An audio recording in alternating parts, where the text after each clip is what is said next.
Olá, vamos continuar as nossas histórias das 1001 noites. Hoje é a 25ª noite. Pelo fim da noite, Sherazade, acordada por sua irmã, preparou-se para completar a história do rei das Ilhas Negras e começou assim. O rei, meio mármore e meio homem, prosseguiu. Depois de a indigna feiticeira ter me metamorfoseado, trazendo-me para esta sala por meio de outro encantamento, destruiu a minha capital.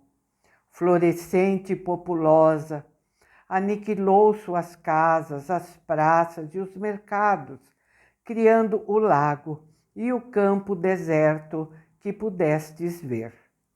Os peixes de 4 cores são as 4 espécies de habitantes de diferentes religiões que a compunham. Os brancos, muçulmanos, os vermelhos, persas, adoradores do fogo, os azuis, cristãos, os amarelos, judeus, sendo que as 4 colinas, as 4 ilhas que davam nome ao reino. Tudo isso eu soube pela feiticeira, que para mais me afligir, me anunciou pessoalmente os efeitos da sua raiva. E não é tudo. Não se limitou à destruição do meu império e à minha metamorfose. Vem todos os dias dar-me sobre os ombros nus 100 chicotadas que me fazem sangrar. Quando o suplício termina, cobre-me com um grosso tapete de pelos de cabra e por cima coloca este manto de brocado que estáis vendo, não para me honrar, mas para rir de mim. Naquele ponto, o jovem rei das Ilhas Negras não conseguiu reter as lágrimas e o sultão sentiu-se tão angustiado que não pôde pronunciar uma palavra de consolo. Pouco depois, o rei, erguendo os olhos ao céu, exclamou: Poderoso Criador de todas as coisas, submeto-me aos vossos juízos e aos decretos da vossa providência. Sofro pacientemente todos os meus males, pois essa é a vossa vontade. Mas espero que a vossa infinita bondade há de recompensar-me. O sultão, enternecido por história tão comovente e animado pelo desejo de vingar tão infeliz príncipe, pediu-lhe: Dizei-me onde se abriga essa pérfida feiticeira e onde está o indigno amante sepultado antes da morte. Senhor, respondeu-me o príncipe, o amante, como já vos disse, está no Palácio das Lágrimas, num túmulo em forma de cúpula. E o palácio comunica-se com esse castelo pelo lado da porta. Quanto à feiticeira, não vos posso dizer com certeza onde se abriga, mas todos os dias, ao despontar o sol, vai visitar o amante, após ter me chicoteado impiedosamente. E vedes que não posso defender-me de tão grande crueldade. Leva-lhe a beberagem, o único alimento com o qual, até agora, impediu que morresse, e não cessa de queixar-se do seu silêncio, desde que foi ferido. Nobre, a quem se não pode lastimar bastante, respondeu o sultão. Não há com certeza alguém que mais se comova diante do vosso padecimento. Nunca sucedeu a homem nenhum coisa tão extraordinária. E os que narrarem a vossa história terão a vantagem de contar um fato que ultrapassa tudo quanto já foi escrito de surpreendente. Só falta uma coisa, a vingança que vos é devida, mas de nada me esquecerei para vô-la proporcionar. Com efeito, entretendo-se sobre aquele assunto com o jovem nobre, após declarar-lhe quem era e por que havia entrado no castelo, imaginou um meio de vingá-lo e comunicou-lhe. Ambos concordaram nas medidas necessárias para lograr êxito no plano, cuja execução foi adiada para o dia seguinte. E como a noite já ia bem adiantada, o sultão descansou um pouco. Nossa, eu tô fora do... Ai, deixa eu ajeitar aqui. Eu tava toda fora da tela. Acho que agora tá bom. Com efeito, entretendo-se sobre aquele assunto com o jovem nobre, após declarar-lhe quem era e por que havia entrado no castelo, imaginou um meio de vingá-lo e comunicou-lhe. Ambos concordaram nas medidas necessárias para lograr êxito no plano, cuja execução foi adiada para o dia seguinte. E como a noite já ia bem adiantada, o sultão descansou um pouco. Quanto ao jovem nobre, passou-a, como habitualmente, numa contínua insônia. Não conseguia dormir desde que fora metamorfoseado, mas com a esperança de, pelo menos, ser em breve livrado dos seus sofrimentos. No dia seguinte, o sultão se levantou bem cedo e, para começar a executar seu plano, ocultou num canto o manto que o teria embaraçado e dirigiu-se para o Palácio das Lágrimas.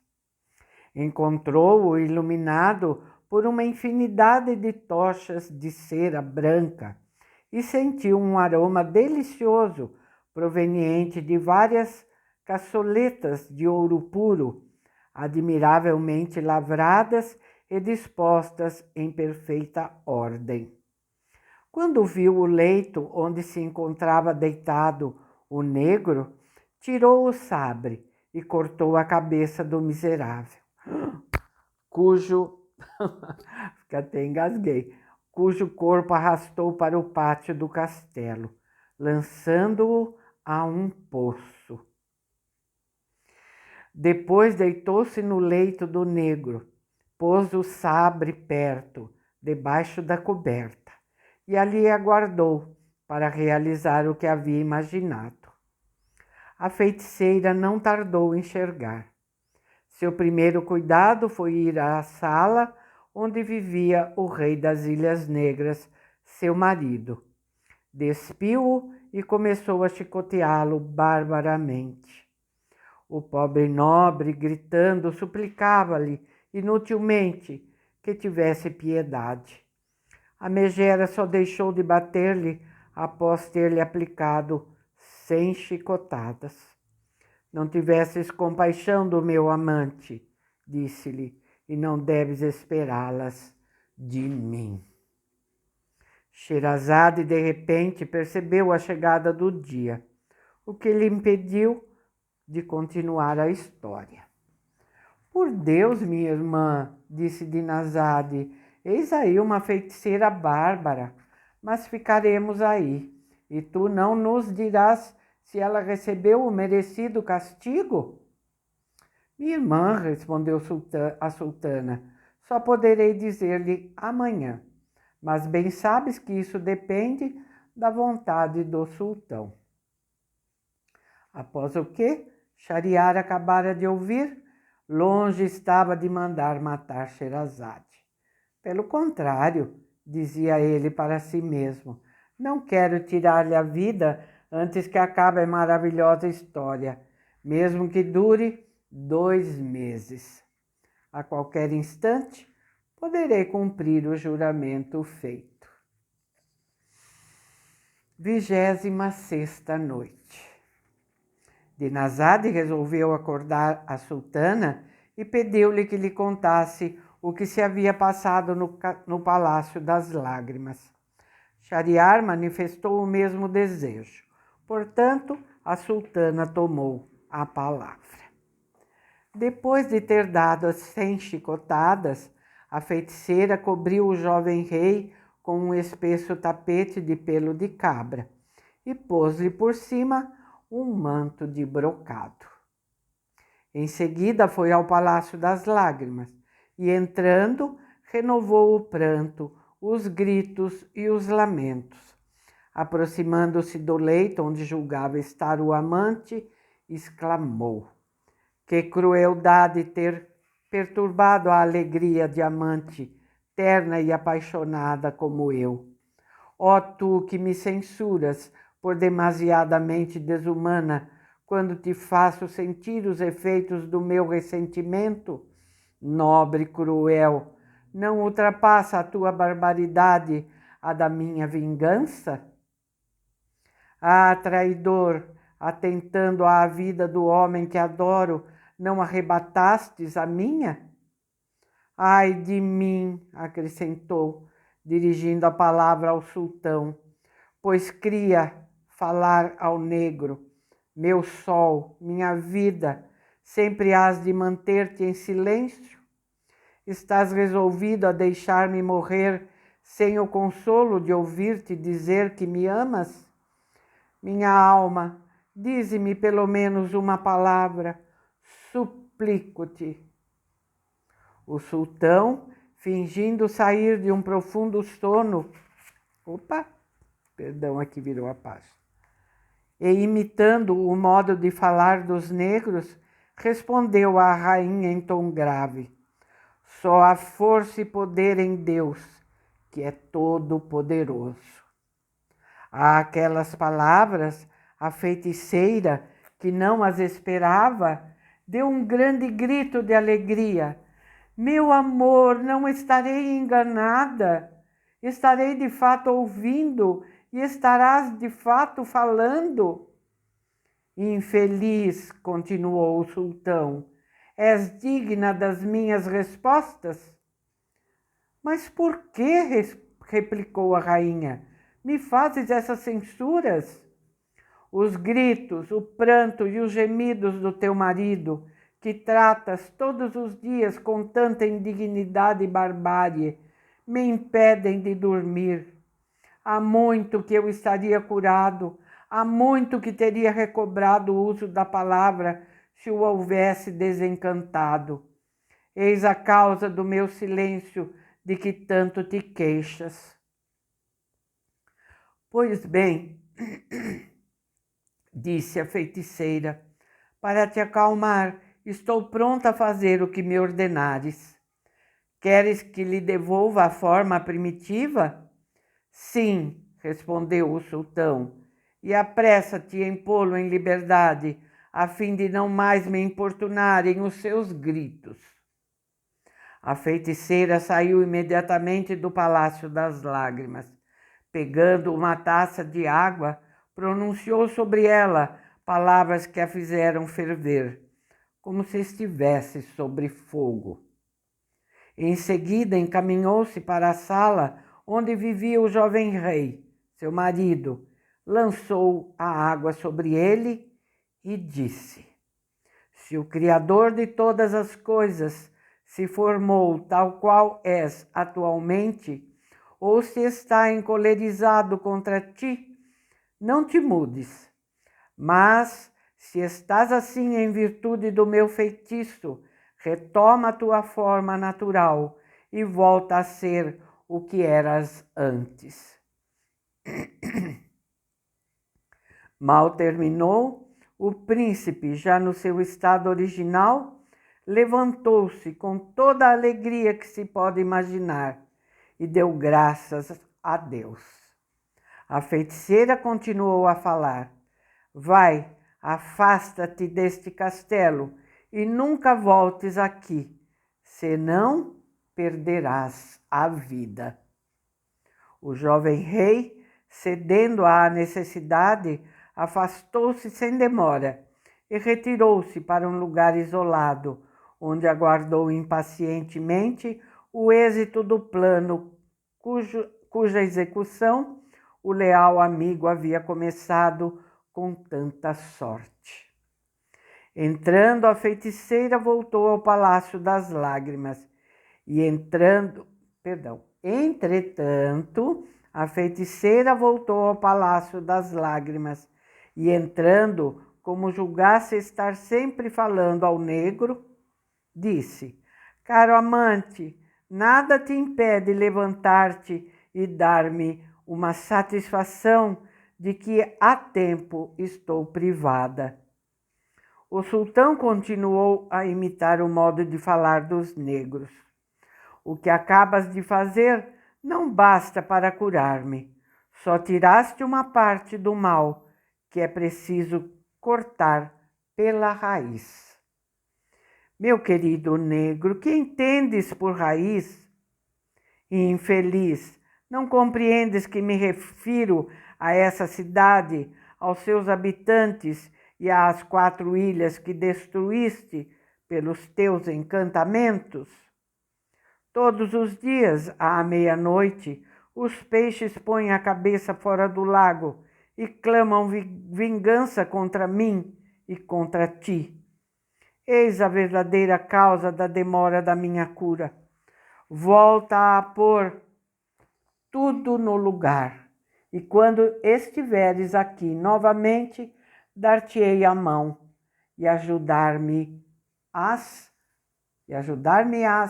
a levantar-me. A feiticeira, dominada pela esperança contida naquelas palavras, exclamou num transporte de alegria: meu coração, minha alma, dentro em pouco recobrarás a saúde, porque vou fazer o que me ordenas. Com efeito, chegando à margem do lago, com uma das mãos aspergiu sobre ele um pouco de água. A esta altura, Sherazade, vendo que era dia, não quis prosseguir. Edinazade disse-lhe: minha irmã, estou contentíssima por ter tido o jovem rei das Ilhas Negras desencantado. E já percebo que a cidade e seus habitantes voltarão a ser o que eram. Mas estou ansiosa por saber o que acontecerá à feiticeira. Um pouco de paciência, minha irmã, respondeu a sultana, e amanhã terás a satisfação que desejas, se o sultão meu amo der o seu consentimento. Shahriar, que como já dissemos, havia tomado sua resolução, levantou-se para cumprir seus deveres. Acho que não vai dar para ler a próxima noite, que é um pouco longa. Nós vamos ficar, então, por aqui. No próximo vídeo, nós vamos saber o que aconteceu com a tal da feiticeira. Tá bom? Até lá, então. Tchauzinho. Obrigada pela companhia. Deixa seu like, tá bom? Deixa seu comentário. Tá divulgando o canal? Tá me ajudando nisso? Hã? Tá, né? Então tá bom. Obrigada.